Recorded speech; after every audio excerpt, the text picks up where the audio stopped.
All right, greetings, good people. Welcome to another episode of Choice Words, a podcast by Freedom to Choose Schools. I am your host, Jay Artist Wright, and this is our second season of hosting Choice Words. Basically, we created this podcast to share the changing tide of education, particularly for Black and Brown students and Black and Brown families. It's really important to express the experiences that we are seeing from teachers, from parents, from school leaders, oftentimes from people that we don't get to hear from in a national space. And so we created this podcast to create opportunities for those types of guests and engagement. And I am super excited today because today we are meeting with a micro school leader out of California, Lizette Valles. Did I pronounce that right, Lizette? Yes, you did. Yeah, and Lizette is a co-founder of California Micro School Collective, and also a founder of school, is it Ellemercito?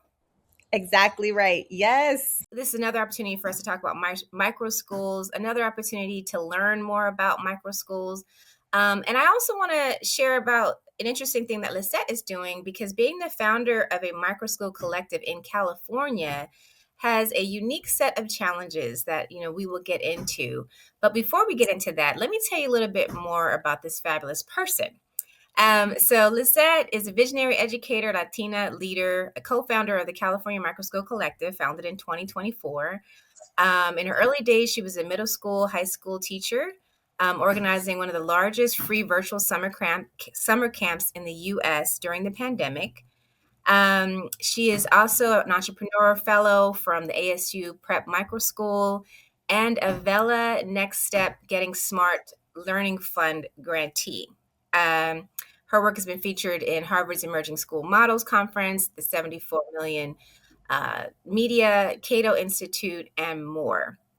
And Lisette, with all of that, I will give you a second to just add anything else that we may have missed in that introduction.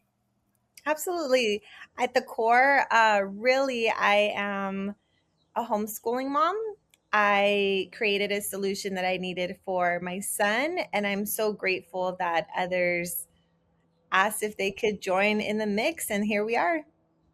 All right. Well, that's good to know as well. And it's interesting that we find a lot of our guests have that commonality of being a teacher, a mom, an auntie, somewhere in the realm of having this be very personally connected to their experience and choosing to step in and do something new. I want to ask you, what is a micro school in your opinion? We've had people in the past talk about it, but what is a micro school? Share with us what you think it is, or what it has been for you. Yeah, micro schools for me have been small, intentionally small, personalized, and innovative learning environments. Really a modern spin on the one-room schoolhouse, and they are as diverse and beautiful as people. So you'll see all different types and models, and I love that about micro schooling. Yeah, and then, you know what? That's so funny. I didn't think about that, but that is an interesting way to look at it, that one room schoolhouse, because historically that's how schooling started in this country. It didn't matter what age you were, everyone kind of came under this one building and they set you up and you learned in different capacities based off of your age. So it seems like we're kind of going back to that traditional view, but in a more micro, pun intended level, right? Exactly. Yes. So, Lisette, let me also ask you, you've worn many hats as an educator, a teacher, a parent, a founder, an advocate, an author. We forgot to mention that you're also an author. Take us back to the moment you realized that this system that you had set up for your son specifically wasn't working, or wasn't working for all kids. Right. So coming from, my background is I've been an educator for the past almost 2 decades, and essentially being conventionally trained. My master's is in education. I was an English literature major, really followed the rules, kind of stayed in my lane and just thought I don't want to ruffle any feathers. I'm going to do my thing. Um, and also knowing, my goodness, I am like literally not fitting into this box. And I actually don't think that I want to fit into this box. I've always been a very relational person. I'm highly empathetic. I am a highly sensitive person. I'm an ENFJ. So if you know Meyer Briggs, that's kind of like the higher end of the extroverted space there. All of that said, of course, I was not going to fit into the box. And a lot of times my administrators didn't like that. The powers that be didn't like that. And I just figured, you know what? I'm seeing kids that are in the same exact kind of predicament that I am in. They are getting in trouble for talking too much. I specifically remember being sent with a note that my mom had to sign. I got in trouble for talking too much. And I was a really good student, and then also like I just wanted to have conversations. So that was always a problem apparently. And that's when I realized, I think at a very young age, I want to do things differently, but I don't know how. And then I conformed. And once I learned the system and I was, you know, in that for a long time, then I was actually able to deconstruct it and rebuild it in the way that made sense for students. So this is a long time coming. This is just part of my personality. I can't pinpoint a specific time. It was just, evolution over the years. I will say though that during the pandemic, that definitely like spearheaded some action there, because my son was on Zoom. He was only 5 years old. He was on Zoom for so long, and that wasn't going to work out for him. And I just thought, I can definitely create something that will benefit him, but then unknowingly was also going to end up benefiting a lot more people. That's really good to know. And as I think about it, I also had a pandemic baby as well. That she was in the first grade, I believe, or second grade, first or second grade, going into the second grade. It's all a blur. I don't remember, but I do remember it is it's something interesting about kids or our students who came up through the pandemic and are now, what, sixth, seventh grade, and just what that experience has been like for them. That initial experience on a computer, like that's kind of seen as natural, but we forget that even now, as we talk on this platform, this is uh, a new creation, a new way of communicating and innovation that wasn't there as heavily or as popular as it has been now since the pandemic. Um, I think there's something that you also said that I can relate to as well. You are a first generation college graduate. I am also a first generation college graduate. And I think there is some synergies in how first generation college graduates view education, because we know our own path, and we know what could have been or could not have been had someone not taken an opportunity to invest in us. And so I find there's always, anytime I talk to someone who has like a first generation background, we always feel this need to want to give back to some capacity, because if it had not been, for the opportunity, who knows where we would have been. um, Oh, absolutely. Yeah, no, that resonates so deeply, because this is really all of these efforts, all of this energy, time is my love letter back to education. This is truly I'm and I could be I could be like a hopeless romantic sometimes, and being an English lit major, I mean, it's it was written, in you. right? It was always meant to be, but really this is me saying I have never given up on you. I have loved you all this time. You helped me. You have opened up worlds for me. How can I then, pass that on to the next generation? How can this be beautiful and not something that is stifling and a sense of constraint, but a sense of, because I do believe that capacity creates, or connection creates capacity. So when we connect with young people, we connect with the next generation, and in this way, like through micro schooling or through smaller learning environments, it's only going to create capacity for them to take on those beautiful um, challenges that they have before them, but also what are those giftings and offerings that they have to offer the world in such a way that like no one else but they can. And you often say that learning should be natural, joyful, and limitless. I'm curious to know how that shows up in your school and the practice that you have with your children. Yeah, so to give you kind of an example of, even because my parenting style is intricately woven into actually like my professional life as well, as an educator, as a founder. Um, even our like competencies, our learner competencies, all of that. When my son was really young and it would rain, I know that especially in California, it rains, people freak out. I don't know. That's just what it is. We would go outside and dance in the rain. He would make mud pies. And I did that when I was little. So I'm very much, I'm that person that will walk through a store and touch the fabric. I like to hold things. I'm super experiential. I love immersive experiences. There's total physical response in education. I love TPR. All of that has shown up in this natural, joyful, limitless way of learning because students are able to tinker. They're actually in the middle of building these amazing roller coasters, and it's out of cardboard, and they're painting them, and they're iterating, and it's so amazing to see that there was no direction. We didn't give them step by step directions on how to do it. They actually are inspired innovators themselves, and so they're creating on their own. And of course, with so much encouragement, and they're refining, but letting them know, like, hey, you guys have all of the freedom in the world to essentially like fail forward, try it and try it again.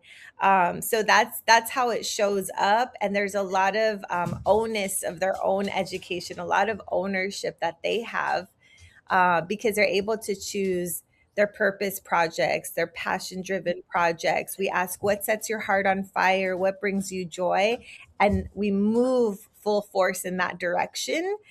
So we do call it delight directed learning. Light directed learning. That is really cool. And I want our listeners to know, because so I'm from California originally, and I've lived in a lot of different states.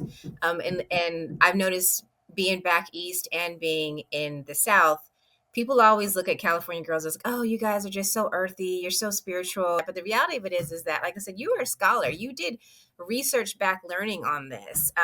Specifically the heart-centered philosophies, and you studied people like Charlotte Mason, Paulo Freire, Aaron Gruel. So tell us a little bit more about that, from like people who aren't as like fluffy and spirited as we are, but definitely want to look at like, well, what is the research behind that type of curriculum, right? Absolutely. So we're eclectic in the sense that we've pulled so many educational philosophies together to create Elmercito's philosophy, and we don't adhere to just one. Obviously, as you can see, if you check out our website, there's a bunch of information on there. But I have been deeply inspired by so many educational philosophers. One is Charlotte Mason. She believes in living books. And so when you are delving into, so for example, we read The Lion, the Witch, and the Wardrobe. Students made during their culinary arts class, they made Turkish delight in order to taste it. So what I am seeing is that, and not just myself, I think all of us can, this resonates with so many of us, when we actually are using our bodies, right? Like we're inviting our bodies into the mix of learning, it stays with us a lot longer. The kids are not going to forget what that tasted like. Mixing and having fun in community, making Turkish delight. And then they're going to go see a play. So it's being presented to them in different forms to tap into those multiple intelligences, because some are linguistic, some are auditory learners, some are a bit more kinesthetic, and we're honoring and amplifying and uplifting those multiple intelligences and saying, hey, how you learn matters, and we actually want to tap into that always. So it's not just going to be one way with workbooks and no, it's going to be how you learn best. So then, Charlotte Mason plays a role in this, but also like Paulo Freire, he wrote The Pedagogy of the Oppressed. And social justice is very important. Explicitly teaching empathy is absolutely essential.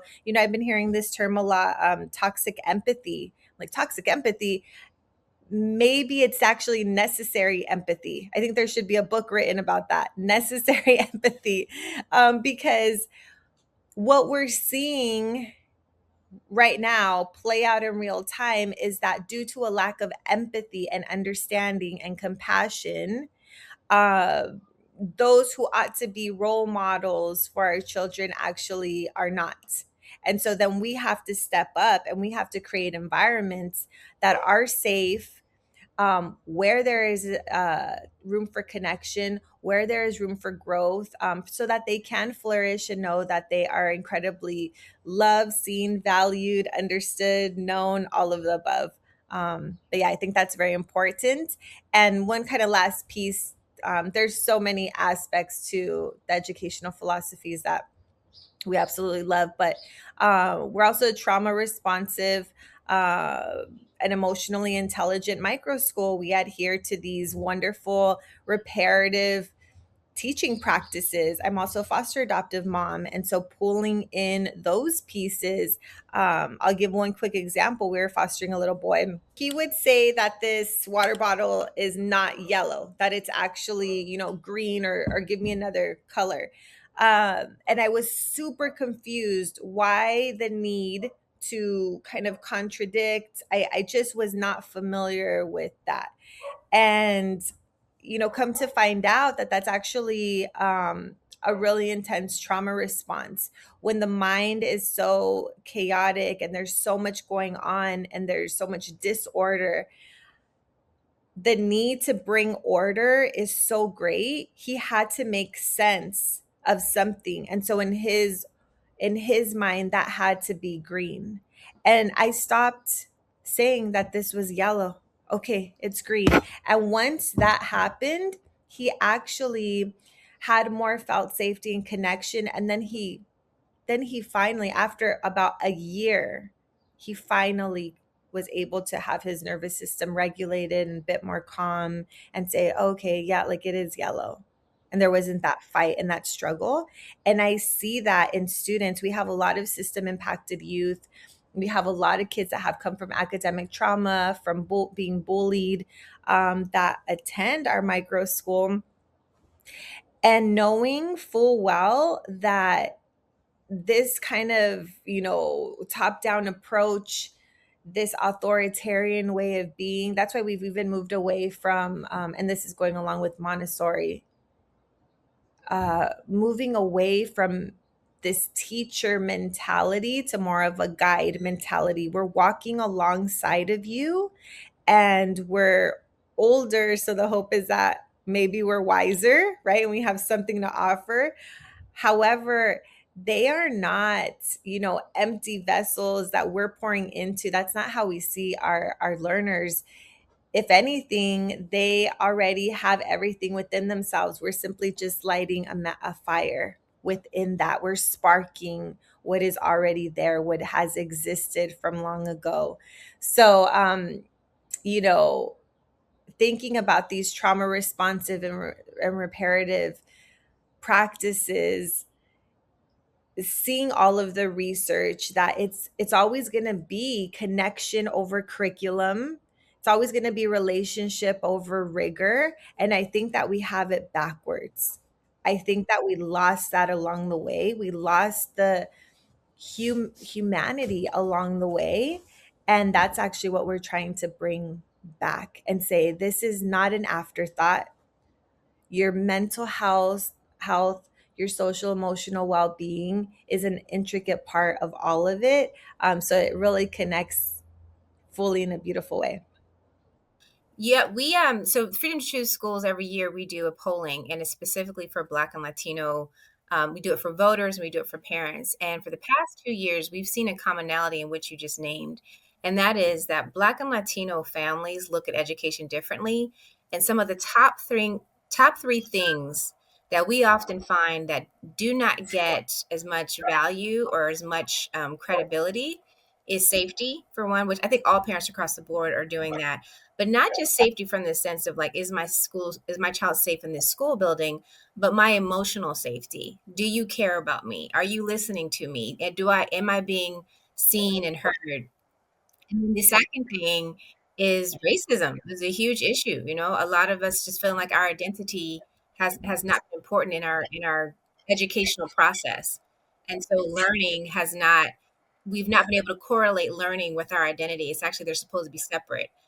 So you're saying things that I think are pretty common across the board for parents and for educators, but specifically for Black and Latino educators, I've seen more school leaders that have said, no, this is our first priority. This is not down the list. This is actually how you walk into the room. And this is what you have to own first before you can even connect with the student.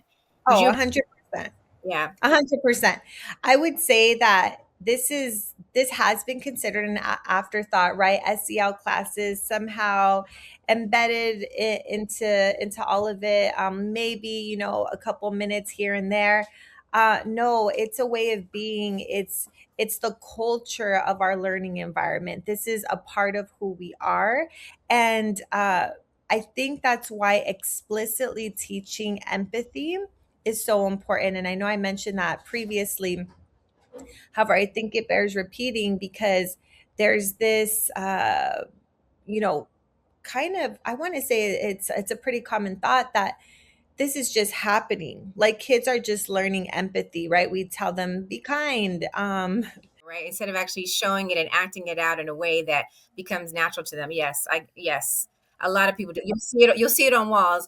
Be kind, or like we teach character development by saying be kind, but there's no one really showing you how to be kind, or no one is yeah, I hear you on that Yeah, one. I mean the posters, yes, the posters are not going to do it. Okay, like seriously. And I'm going to pull out a couple books here. So, and this is what it looks like, tangibly in our learning environment. I just picked up this wonderful book called Migrants, and it actually shows the journey. It's beautiful. It shows the journey that's very difficult, and the first picture is actually, it's death.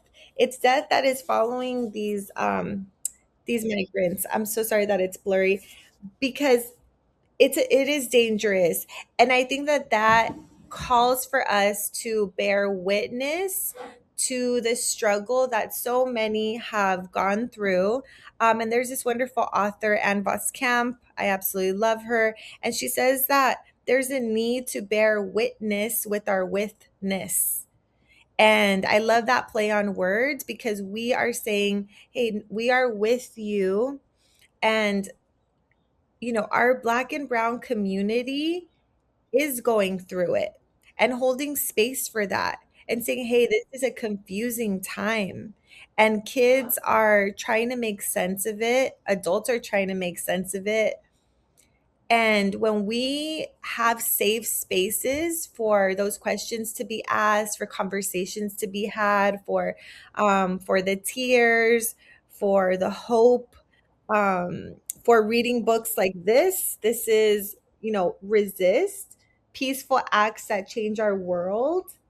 When we make space for this, that's what I'm talking about. Explicitly teaching empathy and also modeling to one another that we can rise above the circumstances, that not all is lost, and that we are making new pathways that are going to not only enhance education for the now, but for future generations to come. And so there's legacy building there, and our learners are a part of that. They're actively co-creating and resisting because that is actually like what they're being called upon to do, not by accident.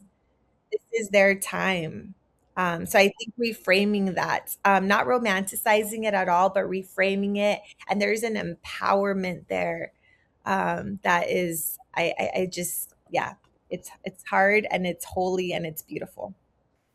Well, I'm glad that you mentioned that, especially when you talk about the book Migrants, which we definitely will make sure people get a chance to look at it, and how profound that it starts with death, because that whole transition to leave your country comes with risk in a lot of different places. It is a life or death decision. And so I can only imagine, I definitely want to pick up the book myself, but to think that as that book starts, it starts with death basically following you and trying to figure out, you know, are you chasing it? Is it along, like that's just Oh profound in yeah. ways. And Yeah. there's no words. There's actually no words in the book. it's just pictures, you know, and you go from, you'll see if yeah, if you pick up the book, it's just, it's amazing. But that was our, you know, these are our ways that we're teaching young people to not go along with what they're seeing in current events. You can actually make a difference, and it might not look like the person next to you, how they're doing it. And that's absolutely okay, because we are empowering them to make choices that are going to just propel, literally propel future generations forward, for a long time to come. And I don't know if they truly realize yet. And I don't think anyone does.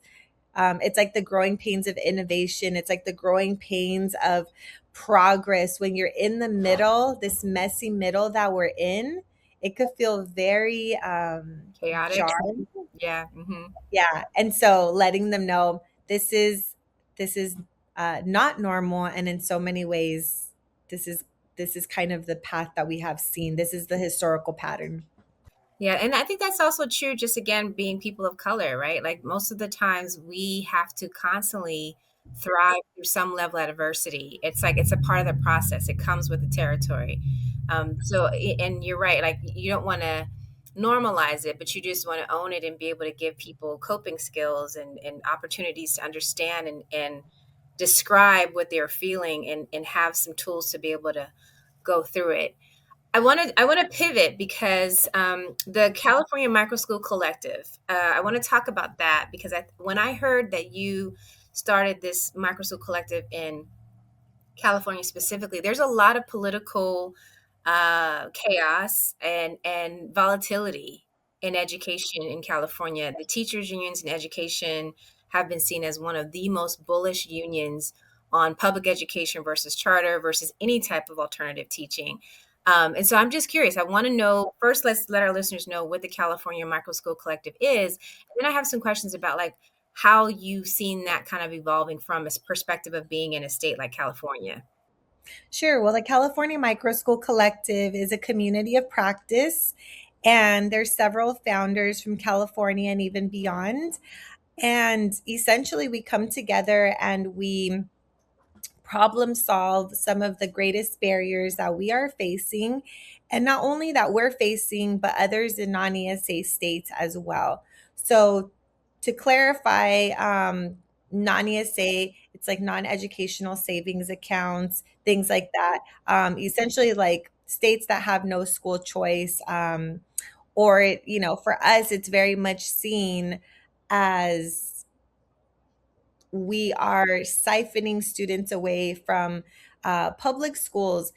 And in reality, we truly believe that there's room at the table for all iterations of schooling, whether that's public, private, charter, homeschool, hybrid, what have you. Um, it should be up to families to decide what is the best route for their child. And if we can curate our phones, we can personalize our coffee order.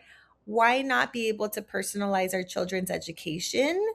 And that really is the advocacy work that we're doing in saying this is not political. This is not in any way, you know, this is actually, again, going back to more of a humanizing way of being. Why would we take that away from anyone or prevent them from doing that? So in California, yes. And I have so many friends that work in public schools, and they're amazing teachers. And also, frankly, it is very difficult because the teachers union is so strong, and finding a way to have common ground. Say, hey, we all want what's best for learners. Sometimes it's going to look like a public school, sometimes it's not. It might look like homeschooling, it might look like a hybrid homeschool program, a charter. It might look like creating your own forest or STEM school. You know, like it truly is limitless. And I think about Tupac and him saying, the roads that's coming up through the concrete. If we could do it in California and we're incredibly resilient, then there's really no excuse to not do it elsewhere because we're doing it. We are figuring out ways. There's workarounds, and with no support, absolutely, from the state.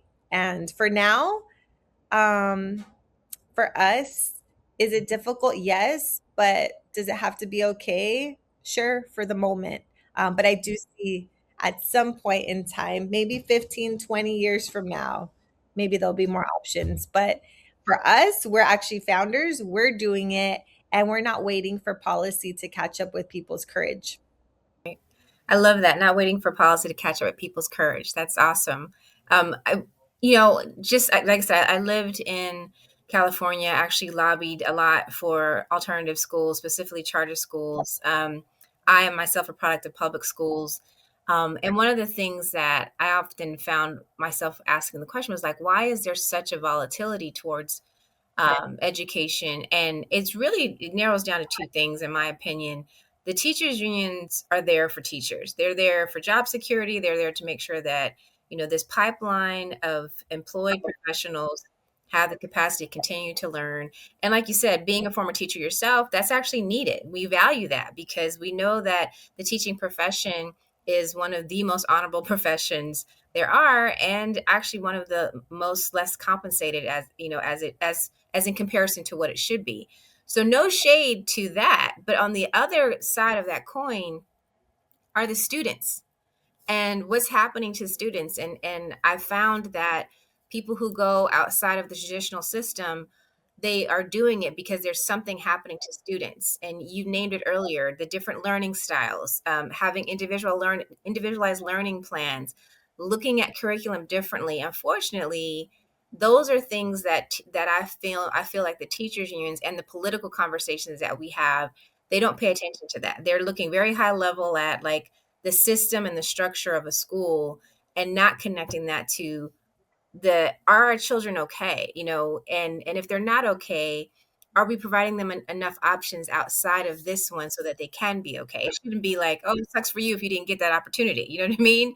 um, Yeah, absolutely. and I wanted to ask you about the ESA. So for those of us watching it, again, in all teacher forum, Lisette did share that ESAs are education savings accounts. And I wanted to give some more context to that because there are about 27, maybe even up to 30 now states across the country that are utilizing education savings accounts, and actually, on a federal level, looking to use federal dollars to support school funding. California is not one of those states. And, with a governor like Gavin Newsom, who has been completely anti Trump, I don't think it'll be one anytime soon. However, it begs to ask the question, especially to our lawmakers in California, what needs to be done to show success in our students for schools like you? So, if you had a lawmaker's ear, what would you say to them as far as just understanding what needs to change and how they may want to reconsider the stance they're taking? Well, I would say that for students who are navigating very difficult circumstances. So we're seeing teachers who are being triggered by student behavior. And I'm going to take a trauma responsive approach to this question first. We, even as parents, when something goes down, we might get triggered. And so we don't respond in the best way all the time. And that's what we're seeing with so many teachers, that let's say a student shuts down and they don't want to do any work, or they snap back, or they shout, or they do whatever, the teacher then is, you know, triggered. And if they haven't done the work to figure out why they're getting triggered, then that makes sense. Okay. However, these kids are being expelled. They're being suspended, they're being expelled, there's more academic trauma, they're being sent out of the classroom, they're being sent to the principal's office or to the dean's office, what have you. And it just continues this cycle over and over and over again. And we see pipelines to prisons. We see that kids are not being adequately attended to. Um, you know, emotionally, in so many ways. And when that happens, if their emotional state is not being addressed, then academically, they are not going to thrive. And that's just like scientific. That is backed by research. There's too much going on here in the prefrontal cortex, right? There, it cannot work. So when they're overly stimulated and their nervous system is dysregulated, we're seeing more and more challenging behaviors come about, more teachers who are burnt out, more supervisors, administration who doesn't know what to do. Okay. So we have a solution to that. We have a solution, and saying, hey, we are willing, think of it as lab schools. We're willing and wanting to tap into these research backed practices, utilize them in healthy ways, and create safe environments for kids to flourish and thrive. And there's such a great opportunity for partnership. There's a wonderful, wonderful avenue here. And also thinking about, if there are, um, well, this is very important. If there are teachers who have an idea, because right now, currently, we have two pathways for aspiring teachers. Those are those who are in teacher education or teacher preparation programs. They could go into the public sector or into the private realm. What if there's so much talent? What if there were teachers who started their own STEM-based micro schools, their own culinary arts micro schools, their own performing arts, their own whatever type that they could possibly imagine?